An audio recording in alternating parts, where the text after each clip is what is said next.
Hello नमस्कार साथियों, Gyanvid Himalaya YouTube channel में आप सभी का स्वागत है। आज का टॉपिक है भाग एक, संघ एवं उसके राज्य क्षेत्र। संघ एवं उसके राज्य क्षेत्र से जो भी आर्टिकल होंगे और किस इस भाग में क्या पूरी जानकारी दी जाएगी, उससे संबंधित जितने भी प्रश्न बनेंगे या उसके बारे में जितनी भी थ्योरी क्लास होगी, सभी का अध्ययन आपको एक ही क्लास में कराएंगे। तो अब हम क्लास को प्रारंभ करते हैं। तो पहला जो आर्टिकल आता है, इसमें पूछा जाए कि भाग एक में है क्या। भाग एक में क्या है, तो संघ एवं उसका राज्य क्षेत्र क्या है। आर्टिकल जो 1 से 4 तक है, आर्टिकल 1 से 4 तक है, और इसमें बताया जाता है संघ एवं उसका राज्य क्षेत्र। तो ध्यान रखना कि भाग एक में बताया जाता है संघ एवं उसके राज्य क्षेत्र, और आर्टिकल 1 से 4 तक, जो आर्टिकल 1 से 4 तक है उनकी विस्तृत जानकारी आपको हम देंगे। तो पहला आर्टिकल है, आर्टिकलों को अगर हम कहें अनुच्छेद, तब भी बात एक ही है। अनुच्छेद हिंदी में, आर्टिकल अंग्रेजी में कहते हैं। अनुच्छेद 1 है तो उसमें कहा जाता है कि भारत राज्यों का संघ है। तो बात समझ आई कि भारत क्या है, राज्यों का संघ है। इस समय वर्तमान में पूछे जाएं कि कितने राज्य हैं और कितने केंद्र शासित राज्य हैं, तो वर्तमान में 28 राज्य हैं और 8 क्या हैं, केंद्र शासित राज्य हैं। कितने हैं केंद्र शासित राज्य पूछे गए तो कितने हैं, 8 है, और राज्यों की संख्या कितनी है, 28 है। तो ध्यान रखना। अगला आर्टिकल है, पूछा जाए अनुच्छेद 2 में क्या है, तो अनुच्छेद 2 में इस तरीके की विधि को बताया गया है कि जैसे अगर किसी राज्य के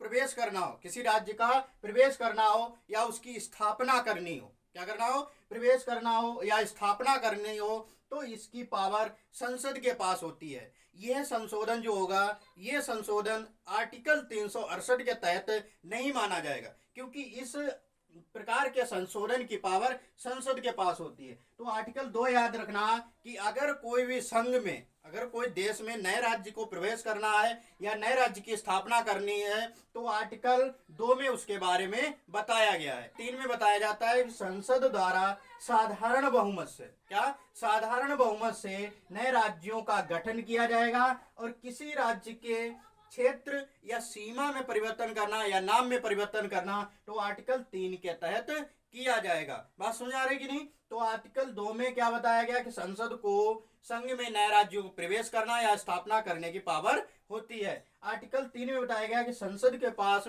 संसद जो होती है साधारण बहुमत से नए राज्यों का गठन कर सकती है, उसके राज्य, सीमा, क्षेत्र या नाम में परिवर्तन कर सकती है। आर्टिकल 4 क्या बताता है, आर्टिकल 4 में इस तरीके की जानकारी दी गई है, उसमें बताया गया है कि जो आर्टिकल 2 और 3 में संशोधन होगा, आर्टिकल 2 और 3 में संशोधन होगा, वह संशोधन 368 के तहत नहीं माना जाएगा। तो वो एक मामला था कि बेरुवाड़ी संघ, क्या था, बेरुवाड़ी संघ था, जो क्षेत्र था वह उसका कुछ भाग कहाँ चला गया था, पाकिस्तान को सौंप दिया गया था। लेकिन वह संशोधन आर्टिकल 4 वाला संशोधन नहीं माना जाएगा, उस संशोधन को 368 वाला संशोधन माना जाएगा, क्योंकि ये राज्य देश के भीतर की बात है, देश के अंदर की बात है, लेकिन ये देश के बाहर की बात है कि देश का कुछ हिस्सा जो पाकिस्तान के पास गया था, उसको 9वां संविधान संशोधन 1960 के तहत,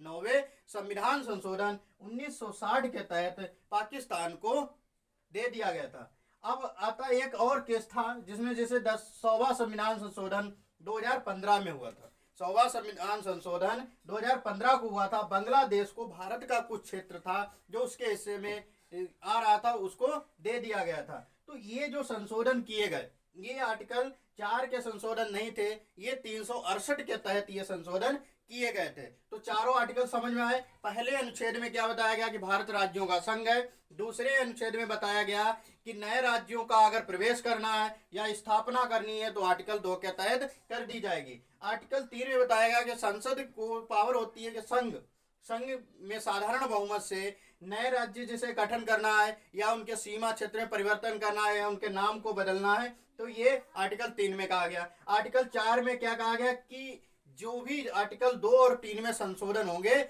वह 368 के तहत संशोधन नहीं माने जाएंगे, वह संशोधन आर्टिकल 4 के तहत माने जाएंगे, और जिसकी पावर संसद को दी गई है। और फिर हमने कुछ केस बताए हैं जिनको 368 के तहत संशोधन माना जाएगा। फिर क्वेश्चन इस तरीके का बन जाता है कि भाषाई आधार पर राज्यों का पुनर्गठन हुआ था। भाषाई के आधार पर राज्यों का पुनर्गठन हुआ, उनसे संबंधित बातें जानेंगे। संविधान सभा में डॉक्टर राजेंद्र प्रसाद ने 27 नवंबर 1947 को एस.के. धर की अध्यक्षता में 4 सदस्यीय भाषाई आयोग का गठन किया था। तो पूछा जाए कि 27 नवंबर 1947 को कौन से आयोग का गठन हुआ, तो एस.के. धर आयोग का गठन हुआ था, जिसके बारे में बताया गया कि भाषाई आधार पर राज्यों का पुनर्गठन की बात की गई थी। तो एस.के. धर जो समिति गठित की गई थी, उन्होंने अपनी रिपोर्ट प्रस्तुत की। इनका संविधान सभा के समक्ष डॉक्टर राजेंद्र प्रसाद ने 27 नवंबर 1947 को न्यायमूर्ति एस.के. धर की अध्यक्षता में 4 सदस्यीय भाषाई आयोग का गठन किया था। उनका कहना था कि भाषाई आधार पर राज्यों का गठन की बात की जाए, लेकिन एस.के. धर जो समिति थी, उन्होंने कहा कि भाषाई आधार पर राज्यों का गठन नहीं किया जा सकता है। वित्तीय आधार पर, विकास के आधार पर या प्रशासनिक के आधार पर गठन किया जा सकता है। तो रिपोर्ट कब प्रस्तुत की थी? 10 दिसंबर 1948 को। तो ये तो एस.के. धर समिति की सुझाव था। फिर बाद में क्या हुआ कि तेलुगु वासियों ने क्या किया, भाषा के आधार पर राज्यों की मांग करने लगे। तेलुगु वासी जो थे, उन्होंने क्या किया, भाषा के आधार पर नए राज्य मतलब अलग राज्य की मांग करने लगे। तो एक व्यक्ति थे जिनका नाम था पोट्टी श्री रामुल्लू। क्या नाम था? रामुल्लू नाम था, जिन्होंने क्या किया कि अगर भाषा के आधार पर राज्य का गठन नहीं किया जाता है तो हम क्या कर लेंगे, आमरण अनशन रखेंगे। क्या? आमरण अनशन। उन्होंने 56 दिन के जो आमरण अनशन रखा था, उसके बाद उनकी क्या हो गई थी, मृत्यु हो गई थी। तो मृत्यु कब हुई थी? 15 दिसंबर 1952 को मृत्यु हुई। फिर बाद में क्या किया, जवाहरलाल नेहरू ने अलग भाषा के आधार पर अलग राज्य का गठन कर दिया, और जो गठित हुआ था पहला राज्य आंध्र प्रदेश। कौन सा राज्य पहला गठित हुआ था? आंध्र प्रदेश। कब गठित हुआ? 1 अक्टूबर 1953 को। तो पूछा जाए आंध्र प्रदेश राज्य की स्थापना कब हुई थी? 1 अक्टूबर 1953 को हुई थी, जो भाषा के आधार पर गठित किया जाने वाला पहला राज्य था। फिर ऐसी समस्या उठी कि अन्य राज्य भी क्या करने लगे, अलग राज्य की मांग करने लगे। उन्होंने भी कहा कि एक भाषा के आधार पर जो राज्य गठित किया गया है आंध्र प्रदेश, हमें भी अलग राज्य दिया जाए और जो भाषा के आधार पर गठित किया जाए। तो इसके लिए क्या हुआ, एक फजल अली आयोग गठित किया गया। क्या किया गया? फजल अली आयोग 1953 में गठित किया गया। इसमें कितने सदस्य थे? 3 सदस्य थे। एक व्यक्ति का नाम था पानीकर, एक थे हृदयनाथ और एक व्यक्ति थे फजल अली, जिनकी अध्यक्षता में इस आयोग का गठन किया गया था। तो फजल अली आयोग ने एक रिपोर्ट प्रस्तुत की। उन्होंने 30 दिसंबर 1955 में केंद्र सरकार को एक रिपोर्ट सौंपी, और केंद्र सरकार ने कहा कि 1956 में राज्य पुनर्गठन आयोग लागू कर दिया। तो उन्होंने, केंद्र सरकार ने क्या किया, 1956 में राज्य पुनर्गठन आयोग लागू कर दिया। 7वां संविधान संशोधन 1956 हुआ, जिसमें क्या किया गया, का खा गा को समाप्त कर दिया गया। जो राज्य थे वो का खा गा घा में विभाजित थे, उनको समाप्त कर क्या कर दिया गया, 14 राज्य और केंद्र शासित 6 राज्यों की स्थापना की गई। तो पूछा जाए कि का खा ग जो राज्य थे उनको किस संविधान संशोधन द्वारा समाप्त किया गया, तो 7वां संविधान संशोधन 1956 हुआ था, जिसके तहत का खा गा घा को समाप्त कर क्या कर दिया गया, 14 राज्य और 6 केंद्र शासित राज्यों की स्थापना की गई।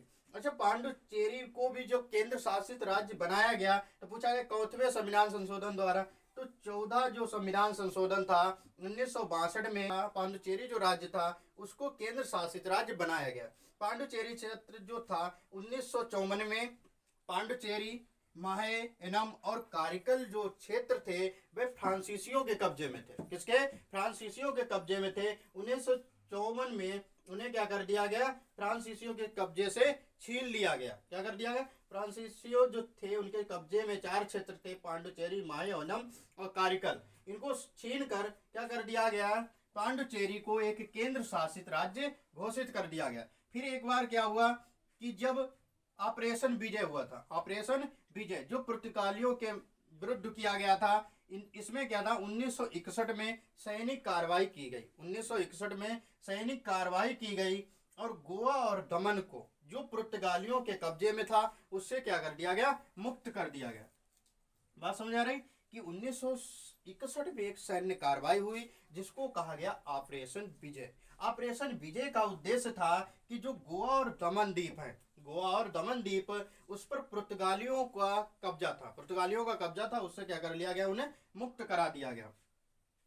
और एक पॉइंट ये है कि 69वें संविधान संशोधन द्वारा दिल्ली को क्या कर दिया गया कि राष्ट्रीय राजधानी क्षेत्र दिल्ली घोषित कर दिया गया। तो ये जो आज की क्लास थी भाग 1 संघ एवं उसका राज्य क्षेत्र से संबंधित जितने प्रश्न थे, जिनका विस्तृत तरीके से आज अध्ययन कराया है, तो उम्मीद है कि इतने जो अगर पूछे जाए कि यहाँ से संबंधित जितने भी प्रश्न बनेंगे तो वो यहीं से बन जाएंगे, इससे बाहर प्रश्न बनने की उम्मीद बहुत कम है। तो उम्मीद है कि क्लास अच्छी लगी होगी, तो आप लोग क्या करें, शेयर करें, कमेंट करें और चैनल को सब्सक्राइब कर दें, जिससे पहले सबसे पहले नोटिफिकेशन आपके पास पहुंच सके। धन्यवाद।